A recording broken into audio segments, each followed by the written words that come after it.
Bonjour la source divine, j'espère que vous allez tous et toutes très très bien. Moi ça va pour le mieux. Allez, on y va pour un jour, une guidance. La guidance du jour avec le grand oracle français que je suis en train de mélanger. Donc un jour, une guidance. Je coupe. On est sur une guidance en général, hein. Je n'ai fait pas de thème particulier. On va voir un peu ce que l'oracle français voudrait vous dire. J'étale les cartes. Voilà. Alors, on y va. Je vais piocher le choix numéro 1 pour la guidance avec le grand oracle français. Comme c'est un oracle quand même qui comporte 110 cartes, je vais vous proposer de tirer à chaque fois 5 cartes, excusez-moi, 5 cartes par colonne et par choix. Voici le choix numéro 1. Allez, on y va, vous vous concentrez, vous laissez parler vos énergies, vous laissez parler votre âme et vous vous dirigez vers le tas qui vous attire le plus. C'est généralement le premier ressenti, hein. Le premier ressenti est toujours généralement le bon. Bien sûr, après, on a tout de suite cette petite voix, ce petit ego qui fait partie du corps mental inférieur qui nous dit « Ah, mais non, faut pas faire comme si, et si tu choisissais ça, et pourquoi pas ça ?» Non, non, non. Le premier ressenti est toujours le bon. Allez, on y va. Choix numéro 1, choix numéro 2, choix numéro 3. Allez, je vous invite à faire pause si vous en ressentez le besoin et à vous décider. Nous allons commencer l'interprétation. On y va pour ceux qui ont choisi la colonne numéro 1. Alors, il y a l'océan. L'océan, donc, on me parle d'égarement, hein, d'incertitude. La gargouille, qui, elle, me parle de crainte et d'hésitation. Donc, on est dans l'égarement, la crainte, les hésitations, l'incertitude. On me parle pour un foyer, pour l'habitat.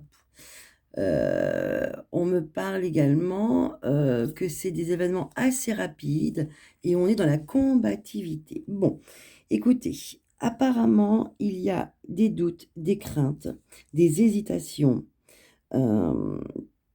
peut-être de l'égarement, de l'incertitude concernant le foyer. Donc, soit ça concerne le foyer, le couple, c'est assez rapide et il va falloir être quand même, parce qu'on a la combativité, hein, il va falloir vous armer et combattre un petit peu pour vous relever de ça. Ou alors, s'il y a un projet, notamment par rapport à un bien, à une maison ou à un bien, ce parlerait plus effectivement de logement, de biens pour y vivre ou autre, hein, pour les vacances, je ne sais pas. En fait, on est dans l'incertitude et c'est un peu mal parti. Il va falloir quand même combattre et mettre tous les papiers et vraiment les bonnes cartes de votre côté, notamment au niveau financier pour y arriver.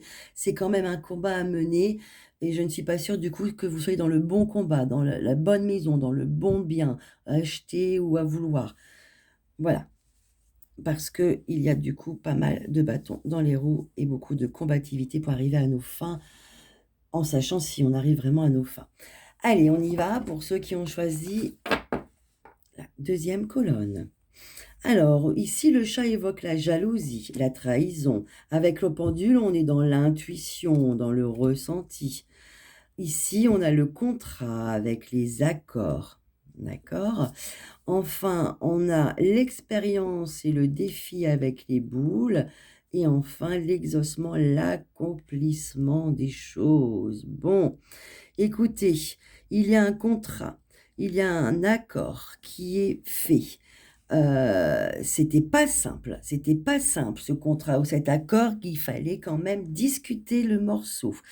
Mais vous avez eu votre intuition et votre ressenti de faire les choses.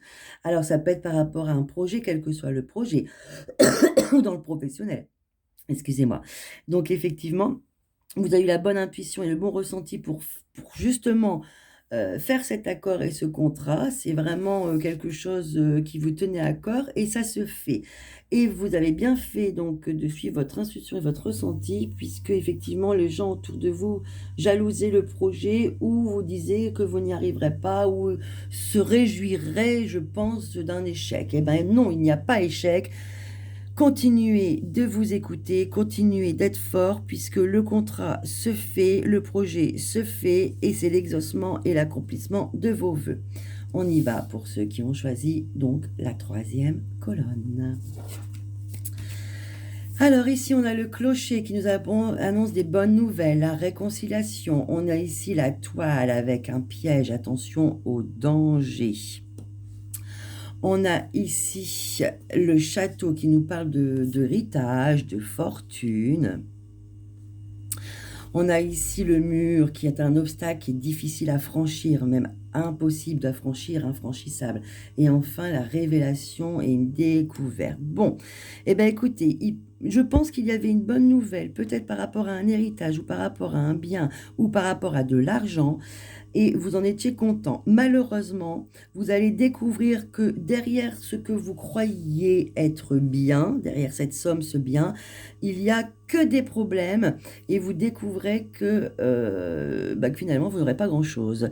Donc, d'une bonne nouvelle, on est très, très, très déçu et on tombe un peu du piédestal. Mais tout ça, c'est dans la découverte, hein. C'est au fur et à mesure que vous allez découvrir qu'il y a des choses qui vous ont été cachées, qui vous ont été même limite dans le piège. Attention, même si vous devez, admettons, investir dans quelque chose, là, si vous comptez investir dans quelque chose, entreprise, bien ou autre, ou quelque chose à reprendre, ne le faites pas.